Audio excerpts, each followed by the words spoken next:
بسم اللہ الرحمن الرحیم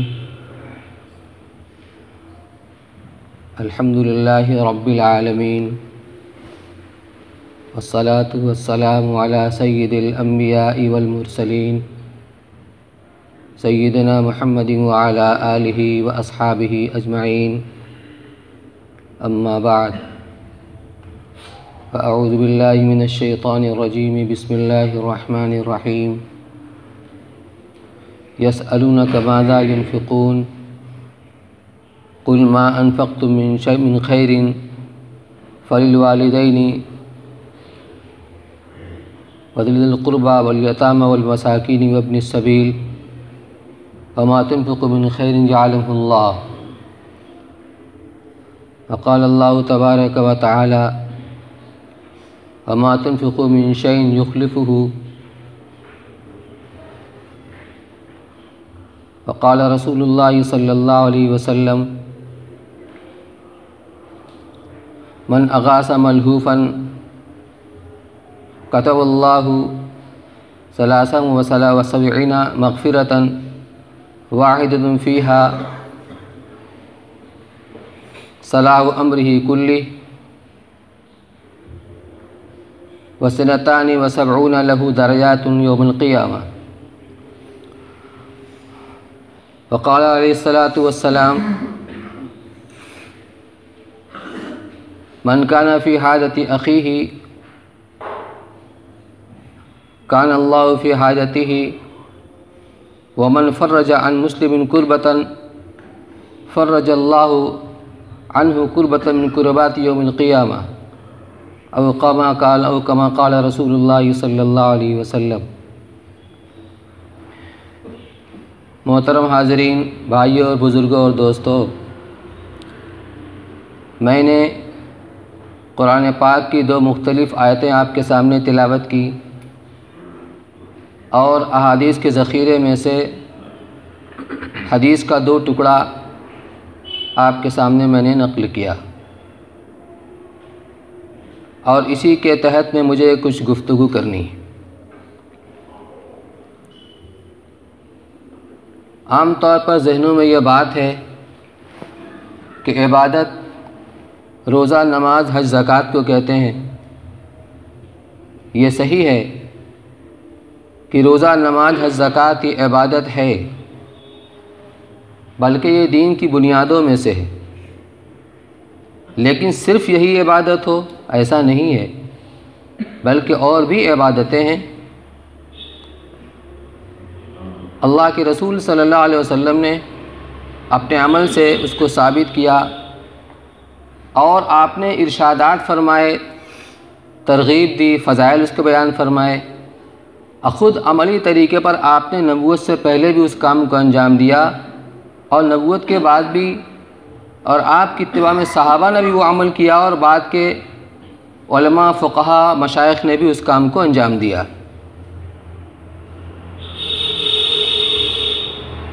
اللہ تعالیٰ فرماتے ہیں وَمَا يَسْأَلُونَكَ مَاذَا يُنْفِقُونَ، کہ لوگ آپ سے یہ سوال کرتے ہیں کہ ہم کیا خرچ کیا کریں. سوال کا انداز یہ بتلاتا ہے کہ سوال صدقات واجبہ یعنی زکوٰۃ سے متعلق نہیں ہے، کیونکہ فرائض تو محدود اور متعین ہیں.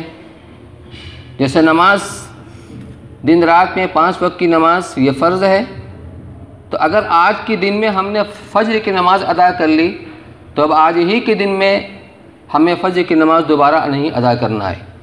بس فجر کی فرض 2 رکعت ہے، 2 رکعت پڑھ لیا اور فرضیت ادا ہو گئی. اس کے بعد کا نوافل ہے، تو نوافل کے اندر کوئی تحدید نہیں ہے، جتنی چاہے آدمی پڑھے.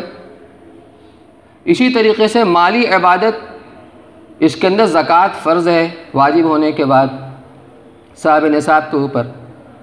تو اگر اس سال میں، رواں سال میں اس نے زکوٰۃ ادا کر دیا تو دوبارہ اس کے اوپر زکوٰۃ ادا کرنا فرض نہیں ہے. اب جو درجہ ہے اور جو مطالبہ ہے وہ نفلی صدقات کا ہے، نفل ہے، فرض اور واجب نہیں ہے. لیکن بہرحال قرآن کی آیت میں بھی اور احادیث میں بھی ترغیب دی گئی ہے کہ صرف زکوٰۃ کے اوپر اکتفا نہ کیا جائے، بلکہ حسب حیثیت اور حسب ہمت جو ضرورت مند ہیں ان کی امداد کی جائے، ان کی مدد کی جائے۔ تو سوال کرنے والے جو صحابہ ہیں ان کا مقصد یہ تھا کہ ہمیں زکوٰۃ کے بارے میں تو معلوم ہے، لیکن نفلی صدقات جس کا مختلف انداز سے اللہ کی طرف ترغیب دی گئی، لن تنالوا البر حتى تنفقوا مما تحبون، اس طرح اور بھی آیات ہیں۔ تو یا رسول اللہ ہم کتنی مقدار میں خرچ کریں اور خرچ کا مصرف کیا ہو، یعنی ہم کہاں خرچ کریں، کس کے اوپر خرچ کریں؟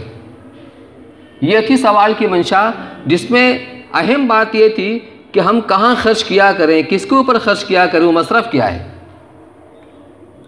تو قرآن نے اس کا جواب دیا، ما انفقتم من خیر، تم جو بھی خرچ کرو، فللوالدین، تو وہ والدین کے لیے، یعنی والدین کا حق مقدم ہے، والد القربہ، اور قرابت دار، رشتہ دار درجہ بدرجہ، الاقرب فالاقرب، یعنی جو ضرورت مند ہیں، محتاج ہیں، خود کما نہیں سکتے لیکن کماتے ہیں تو اپنی ضرورت میں وہ کافی نہیں ہو سکتا، وہ ضرورت مند ہیں، یا کوئی کوئی بیماری آ گئی، علاج کرنا چاہتے ہیں، علاج نہیں کر سکتے ہیں، یا کوئی ایسا مسئلہ سامنے آ گیا، اب وہ ضرورت مند ہے، اللہ نے آپ کو عطا کیا ہے، آپ کو نوازا ہے، آپ اس کی مدد کیجیے، اس کی خدمت کیجیے۔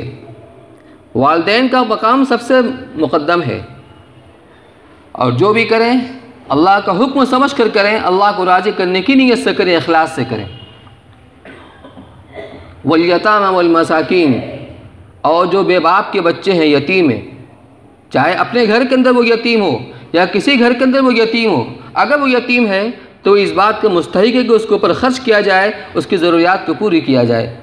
والمساکین، عام غریب لوگ، مسکین لوگ، ان کو تلاش کر کے ان کے اوپر خرچ کیا جائے۔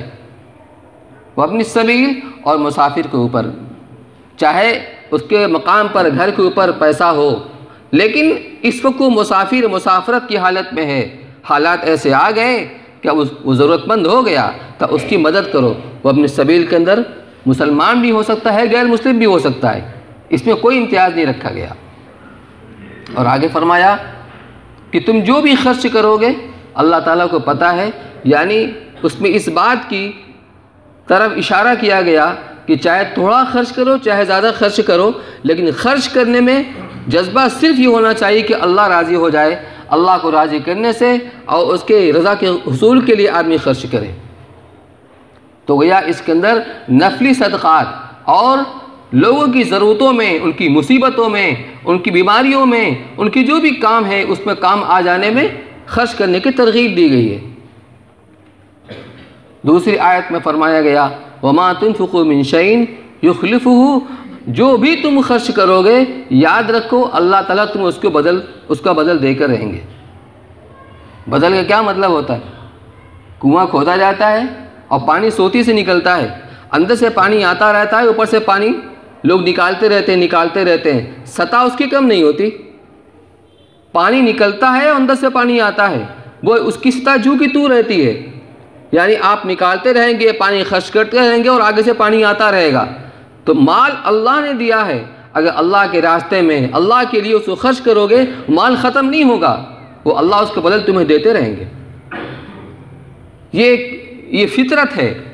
دیکھیے قربانی ہوتی ہے سب سے زیادہ جانوروں کے اندر بکری کی ہوتی ہے، بھینس کی ہوتی ہے،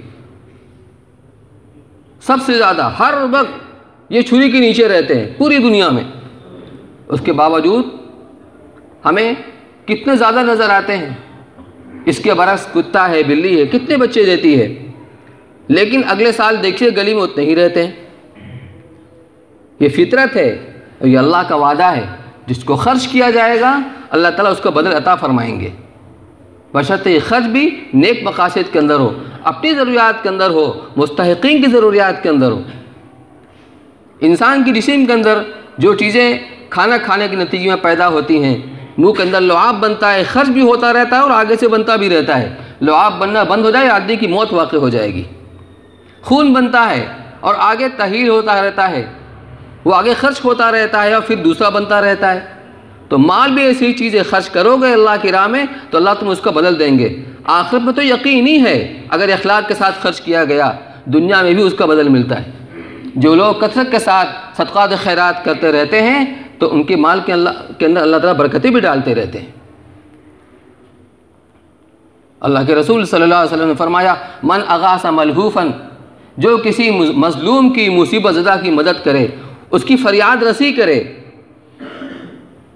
کتب اللہ 73 مغفرتا، اللہ تعالیٰ اس کے لیے 73 مغفرت لکھ دیتے ہیں۔ عربی کے اندر 70 کا لفظ یہ عموماً کثرت کے لیے آتا ہے، تحدید مراد نہیں ہوتی ہے کہ 69 اور 70، تو وہ کثرت 70 سے بڑھ بھی سکتی ہے، 70 سے کم بھی ہو سکتی ہے، لیکن بہرحال ہے تو کثرت۔ تو 73 مغفرت اللہ تعالیٰ اس کے لیے لکھ دیتے ہیں۔ واحدۃ فیہا صلاح امرہ کلی، کہ اس ایک کے ذریعے سے اس کے سارے امور سارے معاملات حل ہو جاتے ہیں۔ شیخ الحدیث مولانا زکریہ صاحب رحمۃ اللہ علیہ نے فضائل صدقات کے اندر لکھا ہے کہ مغفرت کا دستور یہ ہے اللہ تعالیٰ کی کہ جب وہ کسی بندے کی طرف متوجہ ہوتی ہے تو بالکل سارے گناہوں کو صاف کر دیتی ہے۔ جو بھی اس کے اوپر گناہ کی گندگیاں ہیں، جو بھی گرد و غبار ہیں، جو بھی اس کی سیاہیاں ہیں، وہ سب صاف ہو جاتی ہیں۔ جیسے رنگ کاٹ کے اندر جب کپڑا ڈالا جاتا ہے رنگ کاٹ کے صاف ہو جاتا ہے، تو ایک مغفرت سے جب اس کے سارے معاملات درست ہو گئے تو اب باقی 72 جو مغفرت بچی ہیں، فرمایا وَسِنَتَانِ وَسَعُونَ لَهُ دَرَجَاتٌ یوم القیامہ، جو 72 مغفرت بچی ہوئی ہے اس کے ذریعے سے وہ قیامت کے دن اس کے درجات کی بلندی کا ذریعہ اور سبب بنے گا۔ آپ یہ سوچیں اور بتائیے، نفلی عمل، نفلی صدقہ، کسی غریب کی، کسی مزدور کی، کسی مصیبت زدہ کی، کسی بیمار کی، اگر ہم نے اپنے پیسے سے مدد کر دیا، اس کے کام میں چل پھر گئے، مدد بھی نہیں کیا، کسی ایسے آدمی نے سفارش کیا جو صاحب استطاعت ہے، اس کی مدد کر سکتا ہے، آپ نے صرف اپنا قدم کو چلایا ہے اور یہ سارے آپ کو وہ مل رہے ہیں۔ ہم میں سے کون اس کا ضرورت مند نہیں ہے اللہ کی مغفرت کا؟ دوسری روایت میں فرمایا گیا کہ من کان فی حاجت اخیہ، جو بھی کوئی اپنے بھائی کی حاجت کے اندر، اس کی ضرورتوں کو پورا کرنے کے اندر لگا رہتا ہے۔ اب حاجتوں میں لگا رہنا اپنے مال سے بھی ہو سکتا ہے، اپنی کوشش محنت سے بھی ہو سکتا ہے، اور اپنی سفارش سے بھی ہو سکتا ہے۔ کان اللہ فی حاجتہ، اللہ تعالیٰ اس کی ضرورتوں میں، اس کی حاجتوں میں اللہ تعالیٰ لگے رہتے ہیں، یعنی اللہ کی خاص مدد اور نصرت اس کے ساتھ رہتی ہے اور اس کی ضرورتیں پوری ہونے کا اسباب ہوتا ہے۔ آگے فرمایا من فرج عن مسلم یا من فرج عن مومن کربتا، جس نے کسی مسلمان کی کوئی مصیبت، کوئی پریشانی کو اس نے دور کر دیا، اس کی تکلیف کو دور کر دیا اپنی کوشش محنت سے، اپنے مال سے، کسی بھی طریقے سے، فرج اللہ عنہ کربۃ من کربات یوم القیامہ، تو اللہ تعالیٰ قیامت کے دن کی جو بڑی بڑی مصیبتیں ہیں، اس دن کے اعتبار سے جو مصیبتیں ہیں، کوئی بڑی مصیبت کو اس سے دور کریں گے۔ کیا ہم اس کے محتاج ضرورت مند نہیں ہیں؟ رسول اکرم صلی اللہ علیہ وسلم نے نبوت سے پہلے 40 سال تک خدمت خلق کے کام کو اپنا مشن بنایا ہے، خدمت خلق کے کام کو اپنا مشن بنایا ہے، اور اسی خدمت والی زندگی کو اپنے نبوت کا تعارف کا ذریعہ بنایا۔ چنانچہ جب پہلی وحی آپ کے اوپر نازل ہوئی ہے اور آپ کے اوپر ایک اضطرابی خاص قسم کی کیفیت طاری ہوئی، تو آپ کی رفیق حیات حضرت خدیجہ الکبریٰ رضی اللہ تعالیٰ عنہ نے انہی اخلاق کریمانہ کا حوالہ دیا، انہی خدمت خلق کا حوالہ دیا کہ آپ تو ایسے اخلاق کریمانہ والے ہیں، آپ کی زندگی تو اس طرح گزر رہی ہے، تو ایسے شخص کو قدرت اور اللہ تعالیٰ کبھی ضائع نہیں کر سکتے، اس کو تنہا چھوڑ کر رسوا ہونے کے لیے تنہا نہیں چھوڑ سکتے۔ آپ کے ساتھ جو معاملہ ہوا ہے، جو وحی نازل ہوئی ہے، یقیناً اس کے اندر کوئی خیر اور کوئی بھلائی ہوگی۔ کون کہہ رہا ہے؟ ایک خاتون کہہ رہی ہیں، لیکن تجربہ کار خاتون ہیں، زمانے کو دیکھی ہوئی ہیں، اور اس کے بعد کیا فرمایا؟ کاللہ واللہ لا یخزیک اللہ ابدا، ہرگز ایسا نہیں ہو سکتا، اللہ تعالیٰ کبھی بھی آپ کو ضائع نہیں کرے گا، کبھی بھی آپ کو رسوا ہونے کے لیے آپ کو تنہا نہیں چھوڑے گا۔ انک لتصل الرحم، کیوں؟ اس لیے کہ آپ صلہ رحمی کرتے ہیں، آپ اپنے رشتہ داروں کے ساتھ حسن سلوک کرتے ہیں، ان کی خدمت کرتے ہیں، ان کے ساتھ اچھا سلوک کرتے ہیں، احسان کرتے ہیں۔ وتحمل الکل، اور جو لوگ کمزور ہیں، جو بے سہارا ہیں، آپ ان کا سہارا بن جاتے ہیں، آپ ان کا سامان اٹھا دیتے ہیں، ان کی آپ مدد کرتے ہیں۔ وتکسب المعدوم، اور وہ لوگ جو خود کما کر اپنی ضرورت پوری نہیں کر سکتے یا کچھ بھی کرنے کے اہل نہیں ہیں، آپ خود محنت کر کے اور خود کما کر آپ ان کی ضرورتوں کو پوری کرنے والے ہیں۔ یہ انسانیت کا کون سا درجہ ہے؟ خود کما کر اس کی ضرورتوں کو پوری کرنا۔ تکسب المعدوم وتقری الضیف، اور آپ مہمانوں کی خدمت کرتے ہیں، مہمان نوازی کرتے ہیں۔ وتعین علی نوائب الحق، اور جو قدرتی آفات ہوتی ہیں، جو مصیبتیں آتی ہیں، زلزلہ آ گیا، سیلاب آ گیا، طوفان آ گیا، اب اس کے اندر لوگ اگر اس کے شکار ہو گئے تو اس میں متاثر ہونے والے کو متاثری کی آپ مدد کرتے ہیں۔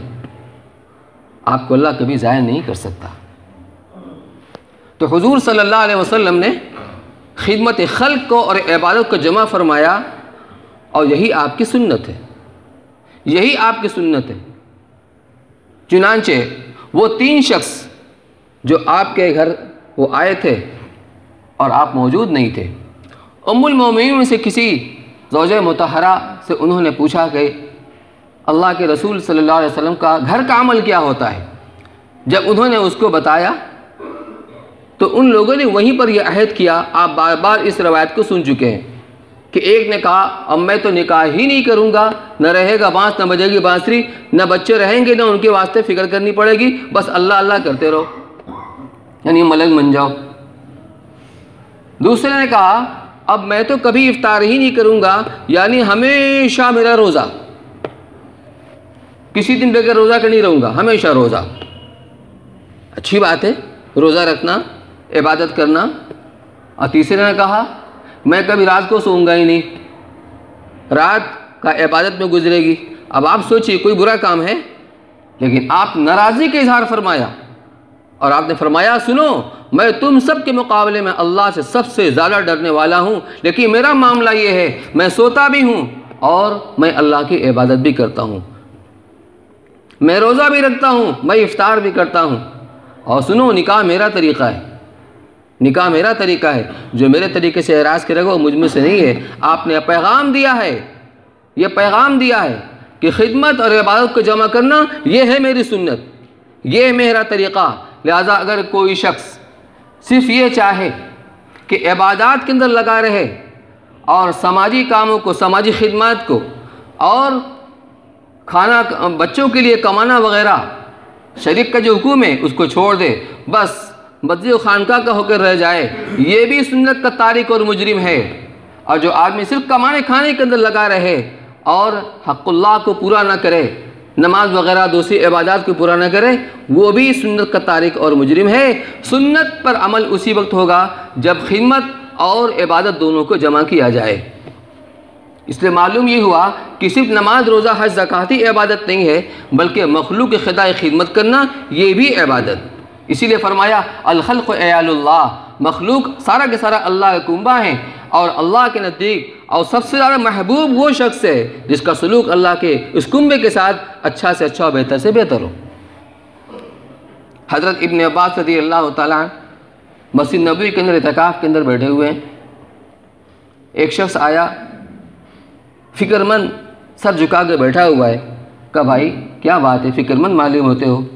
اس نے کہا کہ حضرت میں مقروض ہوں، اور اس قبر والے صلی اللہ علیہ وسلم کی عزت کی قسم میں اس قرضہ کو ادا کرنے کا میرے پاس انتظام نہیں ہے، اسی لیے میں اس فکر کے اندر بیٹھا ہوا ہوں۔ تو انہوں نے کہا کیا میں تمہاری مدد کروں، کسی سے میں سفارش کروں کہ تمہارا یہ قرضہ اتروا دے؟ کہاں اگر آپ مناسب سمجھتے ہیں تو کیجئے۔ بس حضرت اٹھے، اپنا جوتا اٹھایا اور مسجد کے باہر نکل گئے۔ تو اس شخص نے کہا حضرت آپ تو اعتکاف میں تھے، کیا آپ کو اپنا اعتکاف یاد نہیں رہا؟ آپ مسجد سے نکل کے آپ کا تو اعتکاف ٹوٹ گیا۔ تو حضرت عبداللہ بن عباس رضی اللہ تعالیٰ نے فرمایا کہ میں نے اس قبر والے صلی اللہ علیہ وسلم سے میں نے اپنے کانوں سے سنا ہے، اور بہت زیادہ زمانہ نہیں ہوا ہے، اور یہ کہتے ہوئے ان کی آنکھوں میں آنسو آ گئے۔ فضائل رمضان کے اندر آخر میں آپ یہ حدیث سنتے ہوں گے ہر سال۔ فرمایا کہ کہ جو آدمی اپنے کسی بھائی کی حالت میں چلے پھرے اللہ تعالیٰ اس کو 10 سال کا اعتکاف سے زیادہ کا ثواب عطا فرماتے ہیں، یا 10 سال کے اعتکاف کا ثواب عطا فرماتے ہیں۔ میں تو یعنی مطلب یہ ہے کہ اس کی قضا تو پھر بھی ہو سکتی ہے، لیکن یہ سعادت کیسے ملے گی؟ صحابی رسول تھے، وہ جانتے تھے عبادت کیا ہے، نفلی اعتکاف کو ترک کر کے اور چلے گئے اس کے ساتھ۔ اب پتہ نہیں نفلی اعتکاف تھا کہ وہ رمضان کا اعتکاف تھا، بہرحال اعتکاف عبادت کے اندر مشغول تھے، انہوں نے اس کو ترجیح دی خدمت خلق کو اس کے اوپر۔ ایک دن ہی بہت سارے واقعات ہیں۔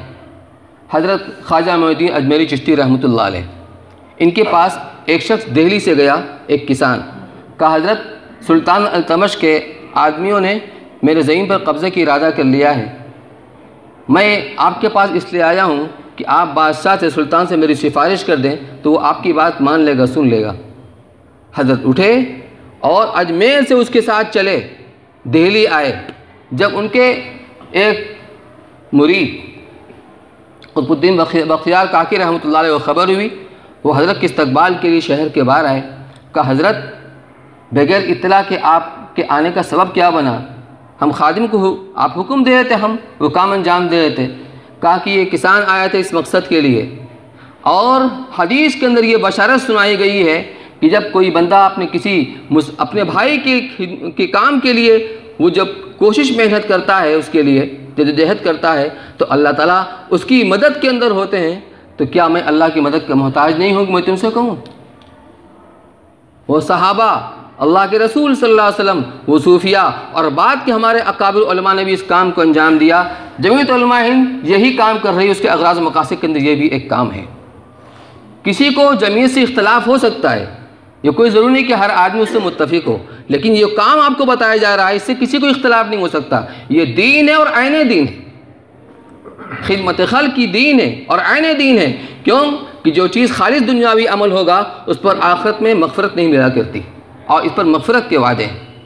میرے بھائیو، اس لاک ڈاؤن کے زمانے میں پہلے تو صرف کانفرنس کے تعلق سے کچھ کام ہوتا تھا، لیکن پھر تھوڑا کام بڑھا۔ پھر لاک ڈاؤن کے زمانے میں جمعیت یوتھ کلب کے نوجوانوں نے جو کام کیا ہے، خود غیروں کے اندر گھس کر کام کیا ہے، پولیس پرشاسن کے ساتھ ہندو بستی کے اندر گئے ہیں، جا کر ان کو ریلیف تقسیم کیا ہے، تو خود وہ حیرت میں تھے کہ جہاں ہمارے اپنے بھائی نہیں آتے ہیں کرونا کی وجہ سے، یہ مسلمان ہمارے پاس آ رہے ہیں۔ ایک اچھا اثر چھوڑا، اچھی چھاپ چھوڑی۔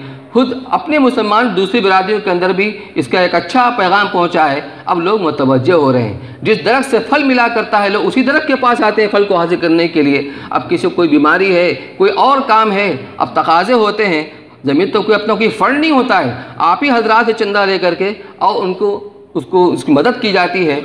بہت سے لوگ ہیں چاہتے ہیں ہمارا مال صحیح مصرف کے استعمال ہو، خرچ ہو، لیکن وہ عملاً ان کے پاس پہنچ نہیں سکتے ہیں۔ یہ ایک پلیٹ فارم ہے، اس لیے آپ سے گزارش ہے کہ پہلے بھی آپ نے بہت مدد کی ہے، آئندہ بھی تقاضے آتے رہتے ہیں، آپ اپنے عطیہ سے بھی اور زکوٰۃ کی رقم بھی آپ اس میں دے سکتے ہیں۔ آپ کے اس علاقے میں حاجی فضیل صاحب ٹوڈے والے یہ ذمہ دار ہیں، خود آپ ان کے پاس پہنچا دیں۔ اب خود نہیں آ سکتے، کم سے کم فون کر کے بتا دیں کہ میرے پاس اتنا پیسہ ہے، آپ کسی سے منگوا لیجئے۔ اللہ تعالی ہم سب کو عمل کرنے کی توفیق نصیب فرمائے۔ وآخر دعوانا الحمدللہ رب العالمین۔